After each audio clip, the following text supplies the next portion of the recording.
Series begins as a masked figure wearing gloves quietly enters an apartment, sweeping the space with a flashlight. Inside the bathroom, they discover what appears to be human remains in a bathtub. Before leaving, the intruder deliberately pulls the building's fire alarm.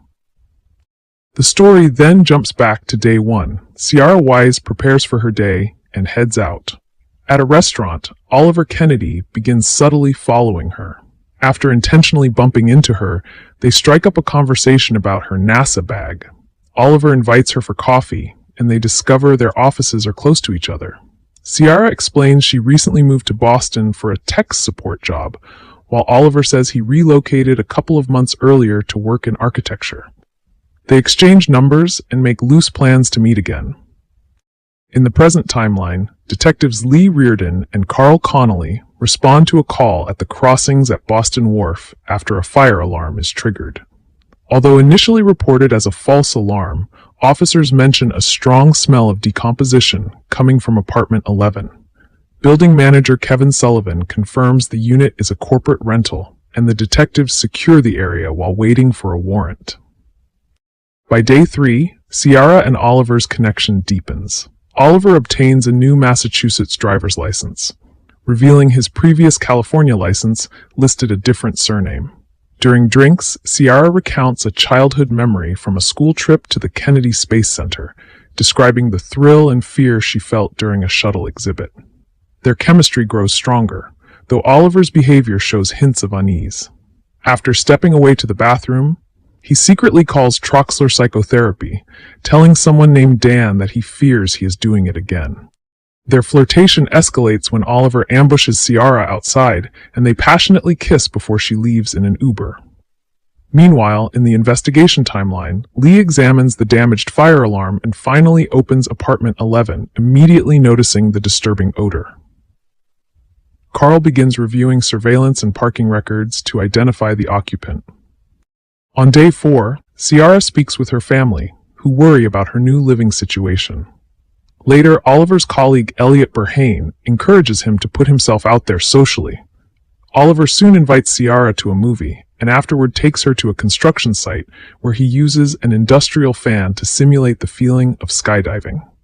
The night ends with them returning to apartment 11 and sleeping together. Ciara notices a scar on Oliver's side, but he dismisses it as an old accident. His erratic late-night behavior and anxious rambling hint that something is off. Back in the present, forensic teams prepare to process the apartment after Lee and Carl obtain their warrant. Carl is also dealing with personal trouble after being tagged in a troubling online video. Inside the unit, Lee discovers suspicious items, including a package labeled Organic Panic. On day 5, a woman named Jane Miller confronts Ciara, warning her that Oliver is not who she thinks he is. Ciara brushes it off but secretly photographs Jane and later reviews images of suspicious items in her notebook. The timeline loops back to day 1, revealing Ciara practicing conversations in the mirror and deliberately staging her chance encounter with Oliver, hinting their entire relationship may have been carefully orchestrated from the start. Next, Ciara deliberately goes to a store near Oliver Kennedy's office and successfully gets his attention, smoothly arranging a date. Afterward, Oliver searches for her online but finds only a sparse LinkedIn profile. At work, Elliot Berhane chats with him, mentioning Allison and bringing up the memorial for Oliver's father. In the present timeline, detectives Carl Connolly and Lee Reardon continue processing the crime scene. The medical examiner prioritizes the autopsy, while Carl notes bleach and oven cleaner in the tub, suggesting an attempt to destroy evidence. A vial of possible medication with a visible lot number is recovered near the bed. As the case gains traction online with its own hashtag, the detectives consider whether the apartment may have been sublet. Lee finds a movie ticket and remarks that the guest room occupant appears young and seemingly innocent. By day 9, Ciara digs further into Jane Miller, while also taking staged photos of herself. Her sister calls her using the name Megan, reinforcing that Ciara is hiding something. Meanwhile, Oliver receives flirty photos from Ciara and agrees to lunch. During the meal, he compliments her dress and opens up about a past incident involving cocaine, though he claims he never understood what really happened. Ciara grows suspicious of his refusal to use credit cards. Oliver launches into another paranoid explanation about distrusting the financial system and keeping his account details locked away securely. When Oliver questions her lack of online presence, Ciara repeats her story about identity theft involving her sister in Tulsa. He remains doubtful but doesn't press further. After leaving the restaurant, they slip into an alley for a quick hookup before planning to meet again that evening. Ciara rushes home, secretly removing trim from her apartment, collecting termites, and relocating them elsewhere before setting an alarm, clearly staging the coming extermination story. In the present, Carl notices Lee speaking a little too comfortably with a local man.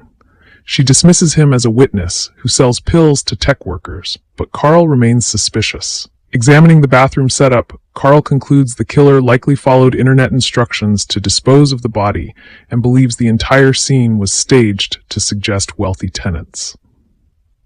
Building manager Kevin Sullivan confirms the unit is rented to Oliver Kennedy and owned by Kubler-Berhane Studios. Back on day 9, Oliver visits Ciara's apartment and reassures her it isn't as bad as she fears.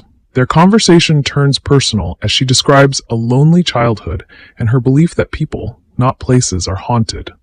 While she steps into the bathroom, Oliver quietly searches her belongings, but is interrupted when she returns.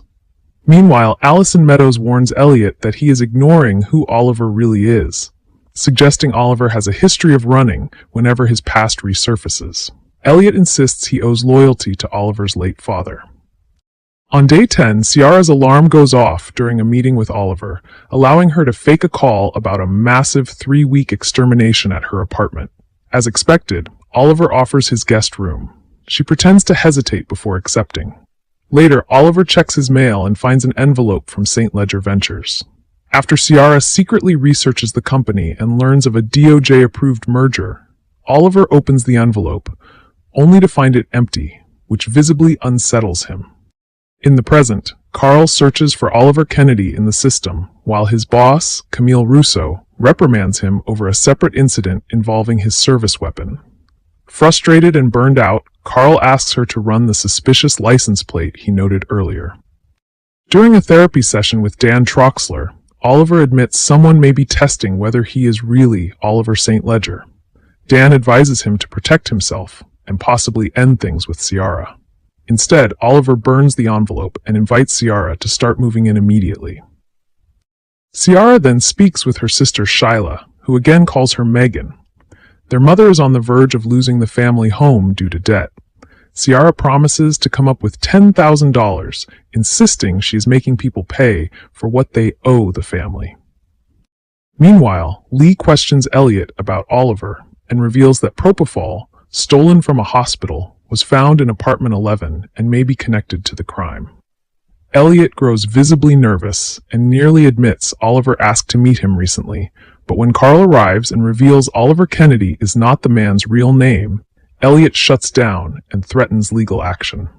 By the end of day 10, Ciara begins moving into Oliver's apartment.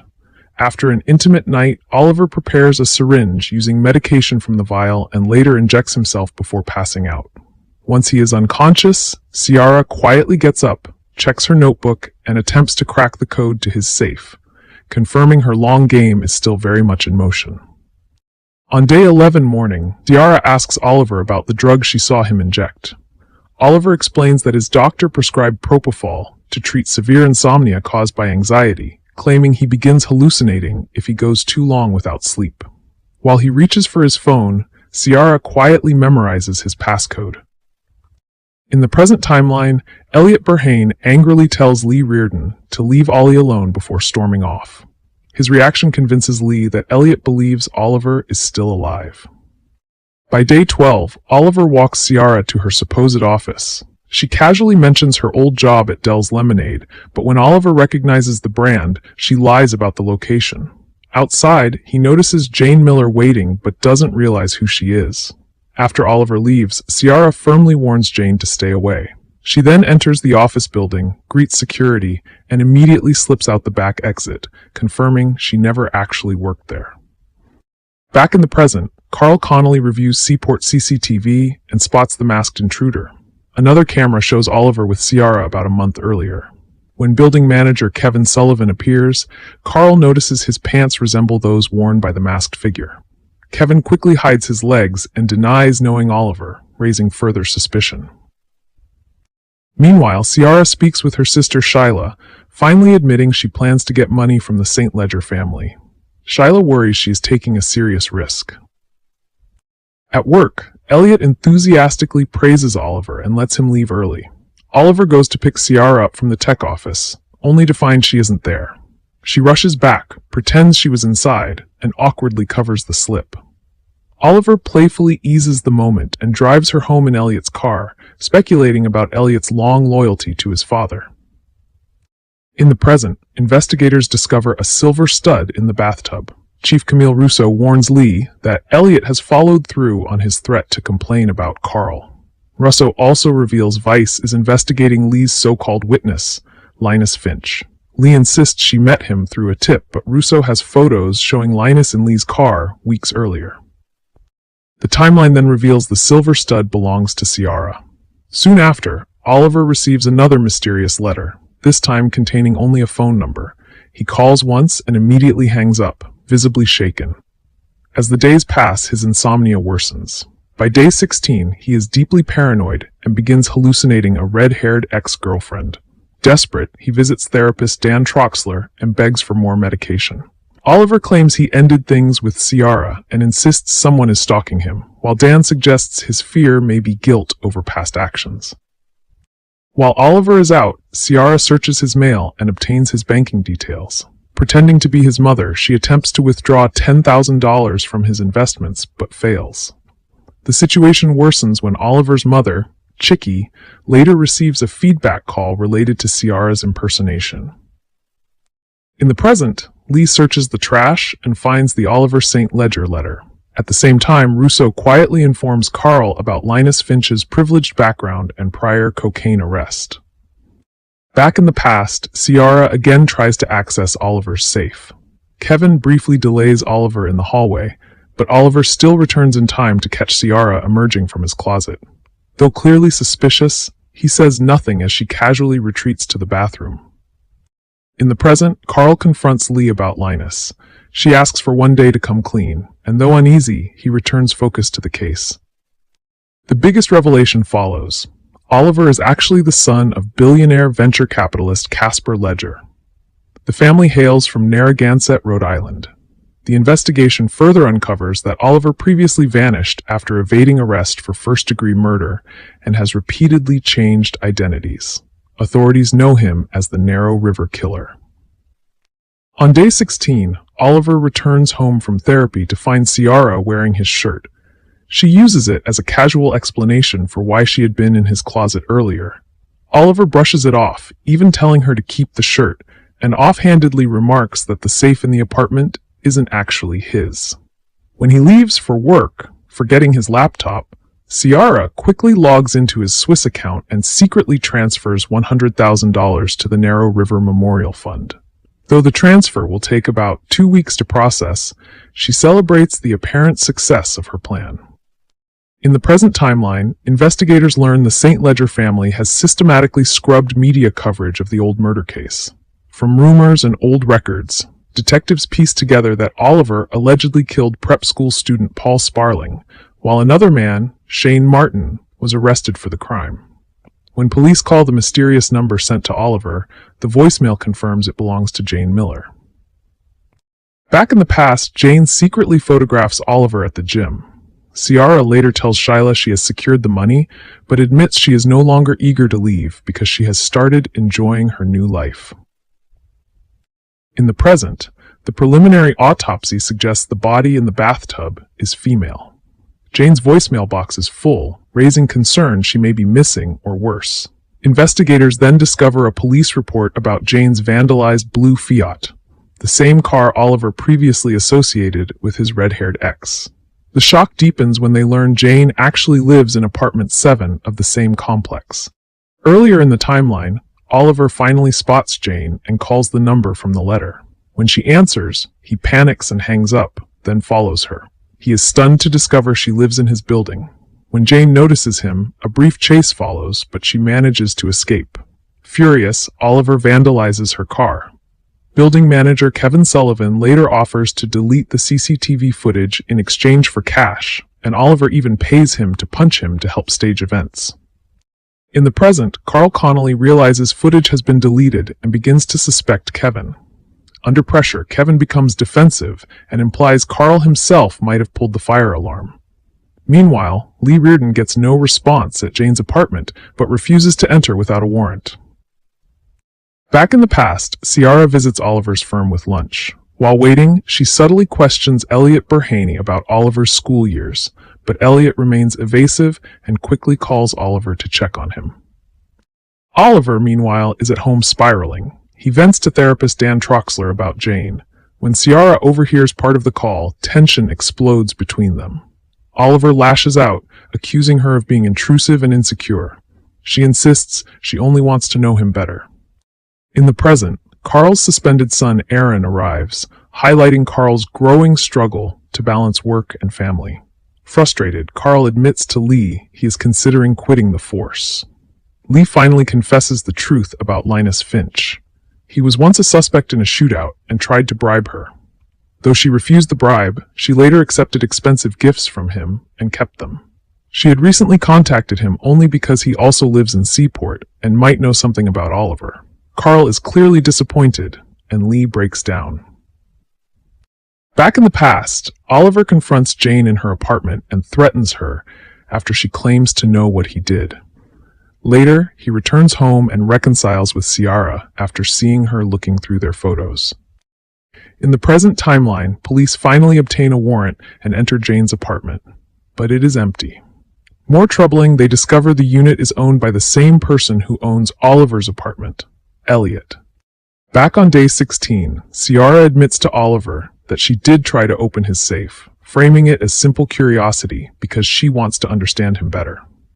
Before the conversation can go further, Oliver suddenly passes out and experiences a nightmare of drowning while an unknown man watches, hinting that his past trauma may be catching up with him. Next, we see a montage showing Ciara and Oliver growing closer over the following weeks. By day 32, Ciara suggests they celebrate St. Patrick's Day with edibles taken from Dan's stash. Oliver is hesitant, explaining he usually only microdoses to manage his anxiety, but Ciara persuades him to indulge more heavily. In the present timeline, Lee Reardon and Carl Connolly appear to have smoothed things over as they continue searching Jane Miller's apartment. Inside her bedroom, they discover extensive research files on Oliver St. Ledger. Back on day 32, a very high Ciara and Oliver crash the St. Patrick's Parade and enjoy the chaos together. At the same time, Shyla receives a notification that $100,000 has appeared in her account, confirming Ciara's transfer worked. In the present, Jane suddenly returns home, blowing up the detective's working theory about the mystery body. During questioning, she reveals she is an investigative reporter pursuing a story on Oliver. She admits she deliberately provoked him, hoping to later lure him into an exclusive interview where he could control the narrative. Jane also claims Ciara is a con artist, and speculates Oliver may have killed her after she discovered his secret. She even raises suspicion about Allison's death. Carl quietly covers for Lee when Chief Russo requests an update on Linus Finch. While reviewing Jane's materials, Carl uncovers blueprints of Oliver's apartment and a photo of the bathtub, leading to a major realization. Jane herself was the masked figure seen earlier. Back on day 32, an extremely stoned Oliver and Ciara run into Elliot Berhane, who insists they join him for drinks.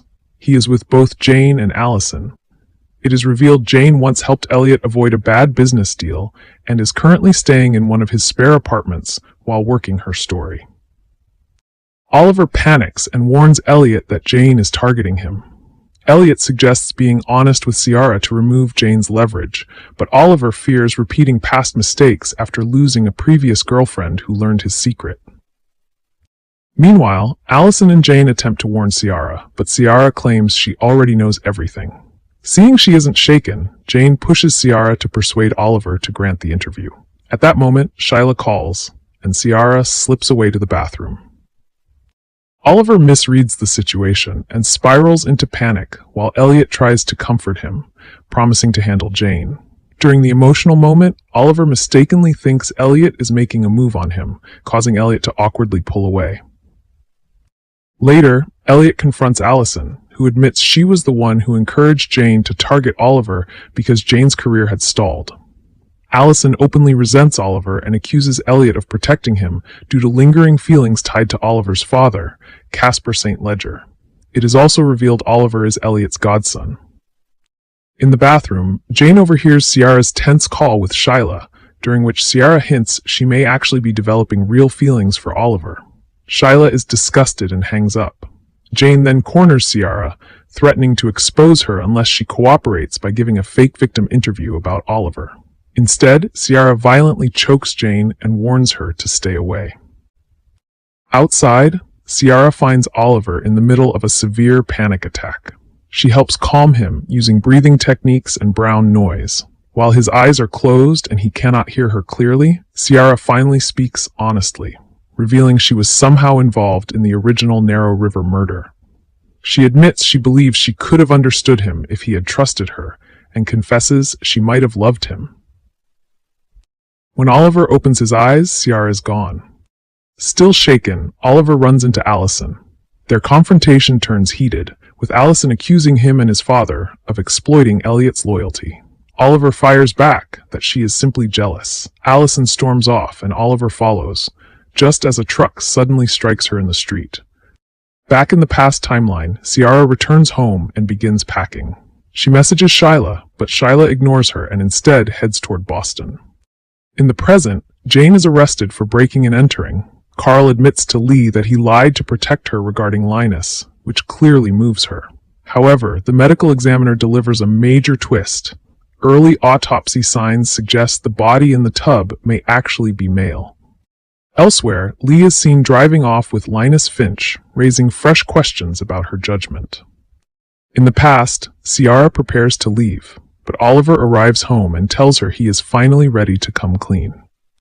Oliver shares a painful memory with Ciara. He recalls his school days, explaining that he was close with Paul Sparling and Shane Martin. Oliver admits he always felt overshadowed by Paul's confidence, and their friendship was complicated and tense. The situation turned tragic when Shane and Paul got into a violent fight that ended with Paul drowning while Oliver looked on helplessly. Ciara reacts strongly, accusing Oliver of lying before storming out, leaving him genuinely confused about what he did wrong. In the present timeline, Lee meets up with Linus. During their encounter, Carl calls to update her that the victim is male. Lee's distraction doesn't go unnoticed. Carl becomes suspicious and tracks her location. Back on day 32, Ciara returns to her apartment to find Shyla waiting with a gun. Shyla reminds her she never wanted to be part of the scheme and resents how Ciara has grown attached to Oliver. Ciara argues that Oliver is already suffering through loneliness and guilt, but Shyla insists that isn't enough. She warns that unless they tie up loose ends, Ciara could be exposed for embezzlement. Though Ciara promises to handle things, Shyla clearly doesn't trust her. Elsewhere, Chicky phones Oliver to gossip about Allison, whom she never liked. Oliver, feeling increasingly isolated, hopes Chicky will attend the memorial, but she refuses. In the present, Lee attempts to end things with Linus, but he turns violent and begins choking her. Carl arrives just in time to pull him away. Linus leaves looking satisfied that Carl now knows the truth. Carl confronts Lee angrily, accusing her of using and lying to him, and of belittling his life to make herself feel better. Though Lee apologizes and spirals into self-reproach, Carl quietly pockets a gold chain he notices. Day 33 brings new concern when Ciara vanishes. Oliver searches for her and finds only her work badge. A tenant reveals there was never any fumigation scheduled, raising further alarm. When Oliver visits Ciara's office, he discovers she doesn't actually work there. Meanwhile, Ciara's mother Christy performs a tarot reading and leaves her daughter a warning message, sensing something major is about to happen. Shyla then storms into Dan's office, creating a scene in front of a patient. She hurls accusations at Dan, calling him a drug-dealing parasite and reminding him of the restraining order between them. She demands he keep Oliver away from Ciara, leaving Dan stunned by her involvement. At the Westbury bar, the site of her first date with Oliver, Ciara drinks alone, visibly unraveling. She opens up to a sympathetic stranger, confessing she feels powerless and is torn between harming Oliver or herself. The woman gently reassures her that beneath her calculated exterior, she is fundamentally a good person. In the present investigation, police begin to suspect Oliver may be the victim and decide to explore his past enemies, including Paul's mother. As Lee and Carl drive toward Rhode Island, tension between them continues to simmer. Back on day 33, Oliver searches through Ciara's belongings in his apartment. Finding their photo together, he breaks down while remembering her dream of moving north with him. Overwhelmed, he sedates himself, but then discovers Ciara's hidden notebook under the bed. In the present timeline, detectives arrive at Paul's home, where Mrs. Sparling answers the door, confirming she is not Christy. On day 33, we see Oliver shaken and trying to sober up in the shower, receiving a call from Dan. Dan urgently reveals Ciara's true identity. She is Megan Martin, Shane Martin's sister. Before Oliver can fully process the revelation, he loses consciousness. Moments later, Ciara arrives, takes the phone, informs Dan that Oliver now knows the truth, and hangs up. In a flashback set to 16 years earlier, Shane and Oliver are shown as close friends, both dealing with difficult home lives. Oliver feels neglected by his family, while Shane struggles with money problems and unstable parents. Despite Oliver's dislike for him, Shane invites Paul to join them. Paul quickly proves abrasive, constantly provoking them. Tensions boil over when Paul insults Shane's mother, leading to a brutal fight. Paul overpowers Shane and begins drowning him in the river. Oliver jumps in to help, grabbing Paul, and in the chaos, both boys end up underwater. Paul dies. Shaken, Oliver drives Shane home and suggests they report the incident as self-defense. Shane refuses, pointing out Oliver didn't release Paul even after the danger had passed. He persuades Oliver to keep quiet. Inside the house, Megan, later known as Ciara, has seen Oliver drop Shane off and questions what happened. Shane lies, insisting he was home with her the entire time. The guilt quickly begins to consume Oliver. Feeling isolated, he finally reaches out to his father, who moves to protect the family by shifting the blame onto Shane. When Shane realizes this, he confronts Oliver in a rage and tries to stab him. Overcome with guilt, Oliver later cuts himself near where Shane almost struck. Megan wants to testify to help her brother, but her mother Christy dismisses her concerns, accusing her of seeking attention. With Casper's money influencing the case, the trial concludes with Shane declared guilty of Paul's murder. Oliver's mental state deteriorates badly. Dan, the school counselor, notices and offers support, while secretly promising to keep Oliver's involvement hidden. In return, Casper pays Dan a large monthly sum to treat Oliver. Rather than helping, Dan manipulates the boy, encouraging his fears and emotional dependence. Despite the therapy, Oliver's guilt only deepens. He finally decides to confess and writes a letter to Shane, but cannot bring himself to send it. Dan offers to deliver the letter, but never does. To protect his financial arrangement with Casper, Dan instead begins manipulating Shane. He pointedly discusses how the guilty verdict must be devastating for the Martin family, and mentions a legal detail. If a convicted man dies before his appeal, the charges are dropped. The implication has the intended effect. Shane later takes his own life. The Martins are devastated, and Christy suffers a breakdown. A teenage Shyla confronts Dan, accusing him of pushing Shane towards suicide. Dan attempts to manipulate her as well, but she responds by punching him. He files a restraining order against her, though she remains defiant. Later, Megan confesses the full truth to Shyla and expresses deep guilt for staying silent. Shyla comforts her, reasoning bitterly that Oliver's family money would likely have buried the truth anyway. In the present timeline, Lee and Carl arrive at the Martins' home. They now know Ciara is really Megan, but Shyla claims she has no idea where her sister is, or whether she plans to return. Back on day 33, Oliver regains consciousness and finally pieces everything together. Ciara admits she originally intended to hurt him, but changed her mind after seeing how much guilt and loneliness he has carried. A brief flashback reveals she has already discarded Shyla's gun. Oliver apologizes sincerely for staying silent all those years and acknowledges Shane never deserved what happened. Ciara accepts his remorse, and the two confess their love for each other. In the present, the investigators decide their next step is to track Ciara's current location. But before they can proceed, chaos erupts. Someone suddenly smashes their car window and speeds away, escalating the mystery. Next, we go back 137 days earlier, with the family home under threat from the bank. Christy and Shyla worry about their finances, while Ciara quietly begins planning her long game. Studying Shane's old yearbook, she learns Oliver's interest in NASA and space. She starts tracking him online, then in person, eventually relocating to Boston. After building her false identity, she deliberately engineers their chance meeting at the grocery store, where their story begins. In the present timeline, Lee finally processes the reality of Linus attacking her and fears he may try to kill her after she rejected him. Carl, now fully aware of the danger, becomes increasingly protective and concerned for her safety. Back on day 34, Ciara and Oliver attempt to start fresh, reflecting warmly on their time together and choosing to move forward. Their fragile peace is interrupted when Dan arrives and is visibly stunned to see Ciara there. Once alone with Oliver, Dan resumes his manipulative tactics, pushing Oliver to abandon Ciara. This time, however, Oliver sees through him. He recognizes how Dan has isolated and exploited him for years and tries to cut ties. Dan immediately retaliates. He reveals he still possesses Oliver's old confession letter about Paul's death and threatens to expose him unless he is paid. Before the situation can escalate further, Ciara, who has overheard everything, strikes Dan in the head with a statue. The blow proves fatal. Thinking quickly, Ciara calls Shyla, who coldly instructs her to dissolve the body so identification will be delayed.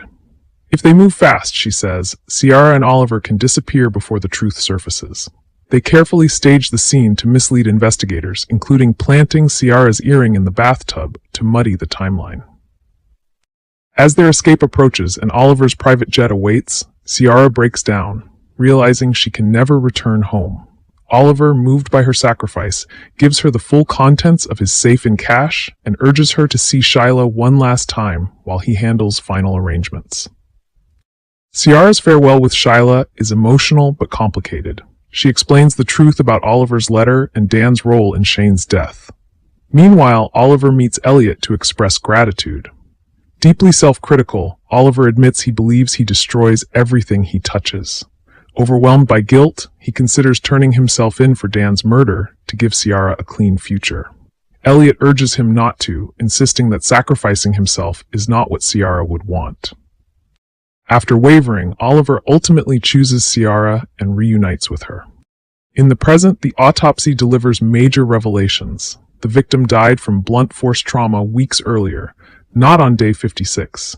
DNA confirms the body is Dan Troxler, who had a criminal past involving drug smuggling and practicing without a license. With Dan seen entering apartment 11 on CCTV, investigators begin to suspect Ciara and Oliver were responsible.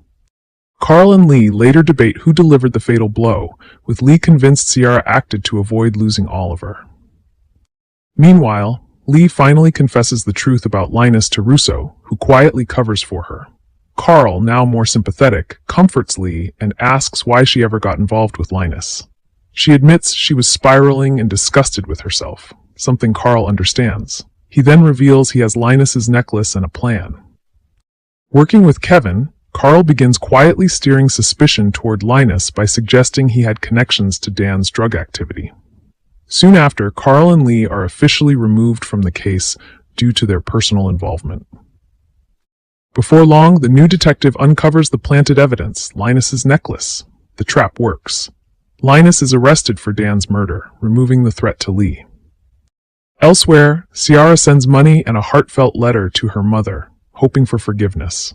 She reflects that fate has finally turned in her favor after everything she endured growing up. Most importantly, she believes she and Oliver were always meant to find each other, despite the lies and secrets. The series closes with the aftermath. Carl and Lee continue working together on the force. while Oliver and Ciara build a new life by the beach with their young son, named Shane.